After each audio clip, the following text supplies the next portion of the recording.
నిన్ను బట్టో నీ సంఘాన్ని బట్టో దేవుడు కోపగించుకోవద్దమ్మా. మీ ఆత్మీయ జీవితం యొక్క ఎదుగుదల నులివెచ్చని స్థితిలో ఉండొద్దు. అటు లోకం ఇటు భక్తి నో.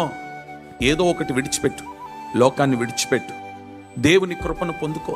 ఖాళీగా ఉన్నాను అని సినిమాలు చూసుకుంటూ, సీరియల్ చూసుకుంటూ, పాటలు పాడుకుంటూ మందిరానికి వచ్చినప్పుడు అందరికంటే పెద్దగా భక్తి చేస్తున్నట్టు నటన చేస్తే నేను ఆయన ఏం చేస్తాడని బైబిల్ చెప్పింది, నీ మీద ఉమ్మి వేస్తాను. నువ్వు ఉంటే ఇదో అటైనా ఉండు, లేకపోతే ఇంటైనా ఉండు, మధ్యలో ఉండొద్దు. లోకం కావాలి, భక్తి కావాలి, లోకం కావాలి, ప్రార్థన కావాలి, సినిమాలు కావాలి, వాక్యం కూడా కావాలి. అటు సినిమా పాటలకు డ్యాన్సులు వేయాలి, ఇక్కడ దేవుని పాటలు కూడా పాడుకోవాలి. కుదరదు. దేవుడే ఉమ్మి వేస్తే నీ పరిస్థితి ఏంటో ఆలోచించి.